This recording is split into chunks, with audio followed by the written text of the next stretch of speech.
Hello everyone, कैसे हो आप सब। स्वागत है एक बार पुनः आप सभी का हमारे अपने YouTube channel Shiv coaching classes पर। आज की इस वीडियो में हम देखेंगे class 12th biology NCERT chapter 7 हमारा चल रहा है। आज की इस वीडियो में हम देखेंगे टाइप्स ऑफ डिसीज, यानी कि बीमारियों के प्रकार। कितने प्रकार से बीमारियां होती है और कौन कौन सी बीमारियां होती है, इसके बारे में हम आज के इस वीडियो में पूरा का पूरा डिस्कस करने वाले हैं। देखिए, बीमारियों के प्रकार समझने से पहले हमने आपको एक वीडियो बनाई थी जिसमें हमने आपको बताया था कि बीमारी क्या है, बीमारी या रोग होते क्या हैं और बीमारियों के कारण क्या क्या होते हैं, यानी किन किन कारणों से बीमारियां हो सकती है। तो उसमें हमने आपको कई सारे कारण बताए थे, जैविक कारक, रासायनिक कारक, भौतिक कारक आदि कई ऐसे कारण जो होते हैं जिनके कारण बीमारी या रोग उत्पन्न होते हैं।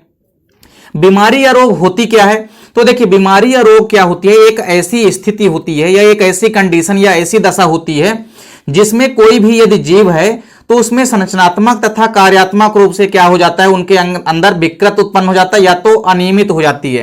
तो किसी भी जीव की जो संरचनात्मक व कार्यात्मक क्षमता होती है, जब वो अनियमित हो जाती है या विकृत हो जाती है, इस स्थिति को हम कहते हैं बीमारी या रोग। तो बीमारी या रोग या डिसीज है क्या, तो एक ऐसी स्थिति होती है जिसमें कोई भी व्यक्ति जो है उसकी संरचनात्मक व क्रियात्मक जो प्रक्रियाएं होती है वो विकृत हो जाती हैं या अनियमित हो जाती हैं, उसे ही हम कहते हैं रोग या बीमारी। अब हम बात करते हैं टाइप्स ऑफ डिसीज, यानी कि बीमारियों के प्रकार। देखिए, बीमारियों की यदि हम बात करते हैं तो इनको प्रकृति तथा कई कारणों के आधार पर दो वर्गों में मुख्य रूप से बांटा गया है, जिसमें से जो पहला वर्ग है वो है जन्मजात या अनुवांशिक रोग, यानी जो अनुवांशिक रोग है या जन्मजात रोग इसको कहते हैं। तो पहला जो बीमारियों का प्रकार है वो है जन्मजात या अनुवांशिक रोग। दूसरी जो बीमारी है वो है उपार्जित बीमारी या उपार्जित रोग, इसको आप कह सकते हैं।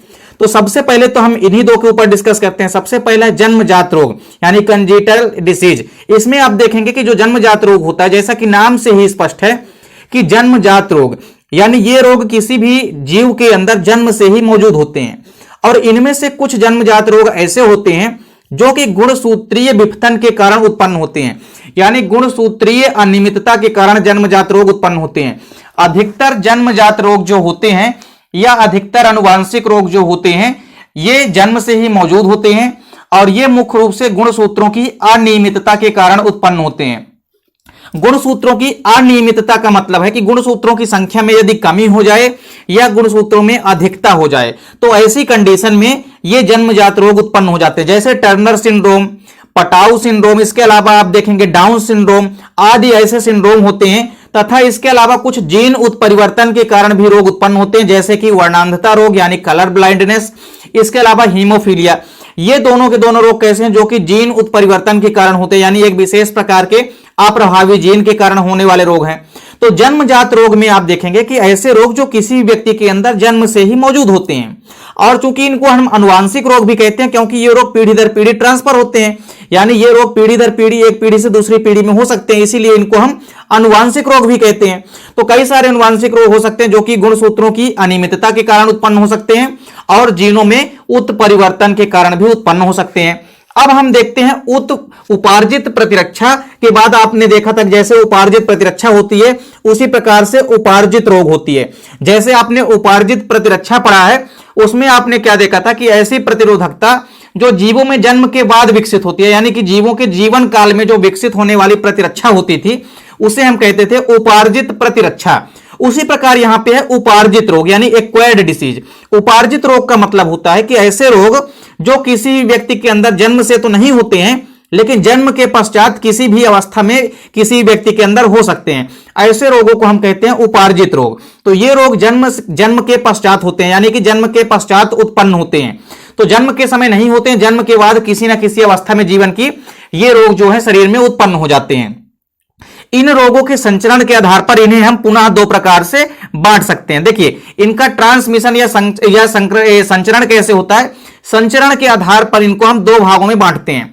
पहला है संक्रामक रोग और दूसरा है असंक्रामक रोग। संक्रामक रोग को हम संचारी रोग भी कहते हैं, वहीं असंक्रामक रोग को हम असंचारी रोग भी कहते हैं। तो सबसे पहले तो हम देखेंगे कि संचारी या संक्रामक रोग क्या होते हैं।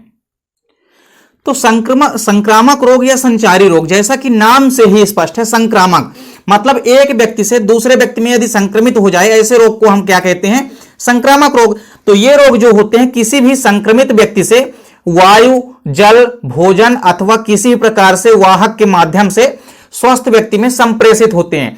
अर्थात कोई भी यदि रोगी व्यक्ति है या रोग से ग्रसित यदि कोई भी संक्रमित व्यक्ति है तो उसके अंदर यदि कोई रोग उत्पन्न है तो उसके द्वारा स्वस्थ व्यक्ति के अंदर भी ये रोग क्या होते हैं, किसी भी माध्यम से क्या हो जाते हैं, संप्रेषित हो जाते हैं, अर्थात ट्रांसफर हो जाते हैं या संचरित हो जाते हैं। संचरित किसके माध्यम से हो सकते हैं? वायु के माध्यम से हो सकते हैं, हवा के माध्यम से एक स्थान से दूसरे स्थान तक ट्रांसफर हो गया।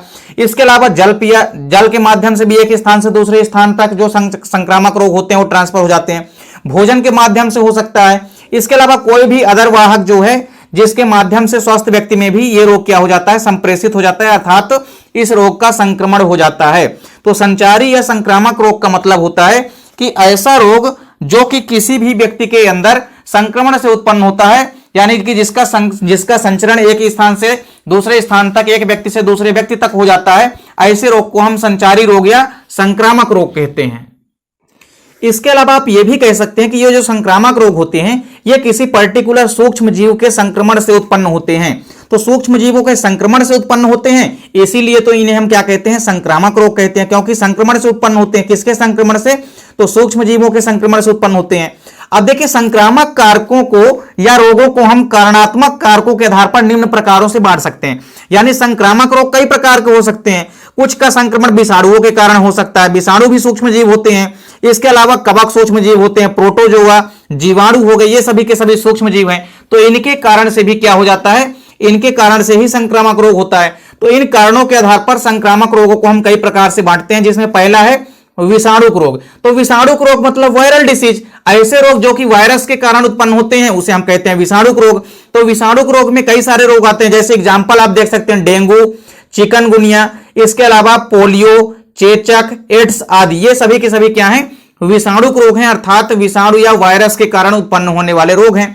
इसके बाद देखिए, संक्रामक रोगों में जो दूसरा प्रकार है वो है कवक रोग। कवक रोग जो कि कवकों के कारण होगा। तो कवक के कारण जो रोग होते हैं उसमें से दो एग्जाम्पल प्रमुख हैं, आपको याद रखना है। पहला है रिंगवर्म और इसके अलावा एथलीट फुट। ये दोनों के दोनों एग्जाम्पल आपको याद रखना है। ये कवकों के द्वारा होने वाले इंपोर्टेंट एनिमल्स डिसीज हैं। इसके अलावा आप देखेंगे प्रोटोजोअन रोग। कुछ ऐसे रोग होते हैं जो कि प्रोटोजोअन के संक्रमण के कारण उत्पन्न होते हैं, उन्हें हम प्रोटोजोअन डिसीज कहते हैं। तो प्रोटोजोअन रोग में आप देखेंगे कई सारे एग्जाम्पल हैं, जैसे अमीबाइसिस रोग होता है या अमीबियासिस इसको आप कह सकते हैं। इसके अलावा मलेरिया रोग जो होता है ये भी प्रोटोजोआ के कारण होता है। इसके अलावा निंद्रा रोग जो है, कालाजार रोग जो है, ये सभी के सभी रोग जो है प्रोटोजोआ के कारण उत्पन्न होने वाले रोग होते हैं। इसके अलावा जीवाणु रोग भी आप देख सकते हैं। यहाँ पे कई सारे ऐसे रोग हैं जो कि बैक्टीरिया या जीवाणु के संक्रमण से उत्पन्न होते हैं, जैसे टाइफाइड हो गया, टिटनेस हो गई, इसके अलावा कालरा या हैजा हो गया, इसके अलावा सिफिलिस हो गया, तपेदिक हो गया, निमोनिया हो गई। ये सभी के सभी कैसे रोग हैं, जीवाणुओं के कारण होने वाले रोग हैं। तो संक्रामक रोगों को हम मुख्य रूप से चार प्रकारों में यहां पे बांटते हैं, विषाणुक रोग, कवक रोग, प्रोटोजोअन रोग और जीवाणुक रोग। तो संक्रामक रोग क्या होते हैं, ऐसे रोग जो कि सूक्ष्म जीवों के संक्रमण के कारण उत्पन्न होते हैं, अर्थात एक स्वस्थ व्यक्ति को भी संक्रमित व्यक्ति से हो सकता है, यानी किसी भी संक्रमित व्यक्ति से ये रोग जो होते हैं स्वस्थ व्यक्ति को संक्रमित कर देता है। तो यानी इस रोग का जो संक्रमण होता है वो संचरित रोग से, या आप ये कह सकते हैं कि संक्रमित व्यक्ति से किस व्यक्ति की ओर हो सकता है, स्वास्थ्य व्यक्ति में इसका संचरण हो सकता है। देखिए, अब हम दूसरा प्रकार जो है वो है असंचारी या असंक्रामक रोग। असंक्रामक रोग जैसा कि नाम से स्पष्ट है कि ये रोग जो है संक्रमित व्यक्ति से स्वस्थ व्यक्ति में संचरित नहीं होते हैं। यानी जिस व्यक्ति के अंदर ये रोग है, ये रोग केवल और केवल उसी व्यक्ति के अंदर तक ही सीमित रहता है।